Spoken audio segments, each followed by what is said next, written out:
And the Strait of Malacca is the most important maritime choke point in the world.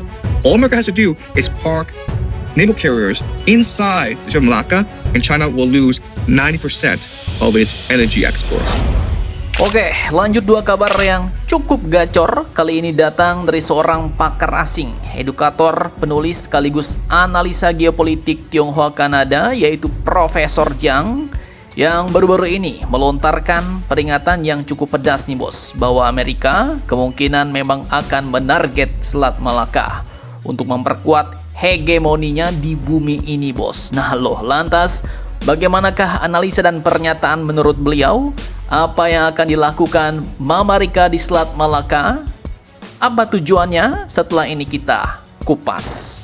Kemudian kabar kedua nanti datang dari bocoran Kasal Laksamana Muhammad Ali yang mengatakan bahwa SRV Indonesia buatan Inggris akan datang tahun depan. Nah loh, lantas ditempatkan di manakah nanti kapal selam penyelamat kapal selam ini? Penasaran beritanya?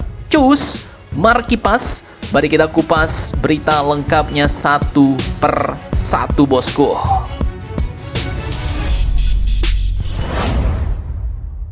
Oke, yang pertama, jadi baru-baru ini seorang analis geopolitik bernama Profesor Jiang menyorot tajam posisi Selat Malaka dalam persaingan strategis antara Amerika versus Tiongkok, bos. Jadi admin kutip dari wartakotalive.com dalam podcast terbarunya di channel YouTube The Diary of a CEO, Profesor Jiang mengungkap bahwa kunci kemenangan Amerika dalam persaingan hegemoninya melawan Tiongkok untuk mendominasi ekonomi global tidak terletak di medan perang konvensional, bos, seperti Rusia Ukraina atau Israel Amerika Iran kemarin, melainkan katanya pada pengendalian Selat Malaka. Bahkan menurut sang profesor, Selat Malaka ini bisa jadi sasaran berikutnya bagi Amerika setelah menyerang Iran untuk mendominasi Selat Hormuz. Nah, lantas bagaimana cara Amerika untuk menguasai Selat Malaka ini? Yang tujuannya ternyata adalah untuk mendominasi pengaruh Tiongkok. Beliau pun langsung menunjuk pada peta, bos. Terlihat wilayah di sekitar Indonesia, katanya, yaitu dengan cara mencekik Tiongkok secara ekonomi. Ia katakan saat ini mayoritas perdagangan Tiongkok melewati jalur laut yang disebut Selat Malaka. Beliau pun juga menekankan bahwa Selat Malaka adalah jalur maritim terpenting di dunia, dan yang perlu dilakukan Amerika katanya hanyalah memarkir kapal induknya di Selat Malaka, dan Tiongkok akan kehilangan 90% ekspor energinya, bos. Dan jelas juga termasuk akses ke sumber-sumber daya penting lainnya. Ngeri-ngeri tak sedap. Karena itu apabila jalur tersebut terganggu atau diblokade dalam konflik geopolitik tertentu yang bisa saja nanti diciptakan oleh pihak-pihak ketiga, maka dampaknya pun dapat mengguncang ekonomi Tiongkok secara besar-besaran. Bahkan kini dalam narasinya sepertinya posisi Indonesia pun bisa ikut terseret nih, bos. Bagaimanakah itu?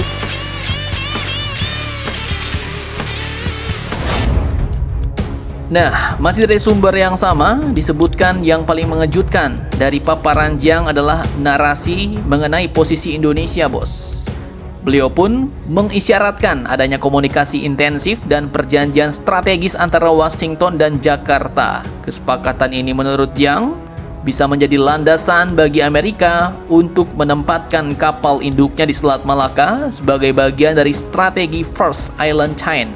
Jadi artinya rantai pulau pertama, bos, yang bisa mengepung posisi Tiongkok, mencegah Tiongkok mencapai Samudra Pasifik. Lantai pulau pertama ini menurut beliau pun meliputi Korea Selatan, kemudian Taiwan, Jepang, Filipina, bahkan Malaysia katanya. Itu menghalangi Tiongkok menjangkau wilayah Pasifik.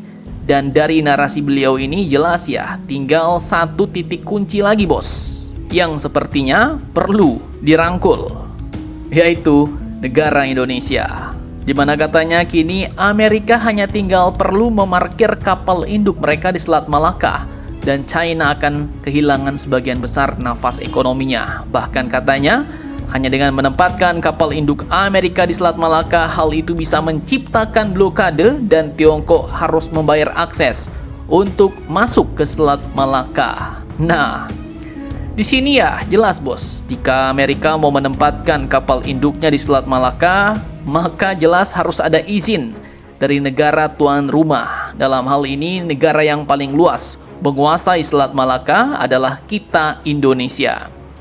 Sehingga keterlibatan Indonesia dalam memberikan izin navigasi atau kerjasama pertahanan di wilayah ini dianggap sebagai salah satu titik kunci atau langkah kunci yang telah diantisipasi oleh para perencana militer Amerika untuk menjaga stabilitas kawasan sekaligus membendung pengaruh Tiongkok. Nah, pertanyaannya, apakah skenario ini akan dijalankan oleh Amerika? Apakah Amerika akan berhasil menggiring Indonesia ke dalam papan catur besarnya? Semoga saja tidak ya bos. Yang jelas, pemerintah kita Indonesia untuk saat ini sudah menekankan bahwa segala bentuk kerjasama dengan pihak asing tetap mengutamakan kedaulatan dan kepentingan nasional Indonesia. Artinya jelas, tidak boleh ada negara asing lain yang memanfaatkan kerjasama dengan Indonesia untuk merugikan pihak lain termasuk Tiongkok. Mantap, mantap, jos.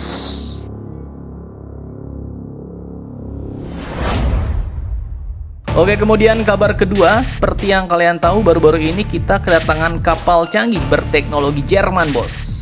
Namun ternyata ada yang belum lengkap, yaitu SRV-nya, Submarine Rescue Vehicle. Dan hal ini dibeberkan oleh Kasal Laksamana Muhammad Ali. Jadi pada tanggal 11 Mei 2026 kemarin di Dermaga Kolin Lamil Tanjung Priok, Jakarta Utara, Kasal pun mengungkapkan bahwa kendaraan penyelamat kapal selam atau SRV Submarine Rescue Vehicle saat ini sedang dibangun di Inggris. Dan targetnya, kapal ini hadir di Indonesia pada Juni 2027. Nah loh, jadi ini yang ditunggu-tunggu bos. Karena SRV ini bukan kendaraan biasa nih. Kalau misalnya amit-amit lah, suatu hari kapal selam kita mengalami gangguan di dasar laut, seperti KRI Nanggala 402 yang kini statusnya adalah on internal patrol, maka ya nanti kita tidak akan kalang kabut seperti dulu bos. Kendaraan SRV inilah yang akan turun menyelamatkan para awak kapal selam dari kedalaman laut agar tidak masuk dalam status on eternal patrol. Nah, yang bikin makin gacor, SRV ini nantinya akan on board di KRI Canopus 936, kapal super canggih terbaru milik TNI Angkatan Laut, hasil kerjasama dengan PT Palindo Marine Indonesia dan galangan kapal Jerman Abeking N. Rasmussen. Kapal ini bukan cuma buat survei laut bos, tapi juga bisa membawa drone bawah laut, kemudian ROV, AUV, deteksi ranjau, intelijen maritim, sampai operasi SAR di kedalaman laut. Dan jujur saja, memang setelah tragedi KRI Nanggala 402 dulu, mungkin kita baru sadar bos, bahwa kemampuan seperti ini memang wajib dimiliki Indonesia. Sekarang kita beri hormat setinggi-tingginya untuk para penjaga abadi kedalaman laut Nusantara Indonesia. Nah, jadi bagaimana menurut kalian tentang hal ini? Jangan lupa komentar, tetaplah kalian barbar dan jangan santuy terus. Demi Indonesia tangguh, salam Indomax, Indo Magazines.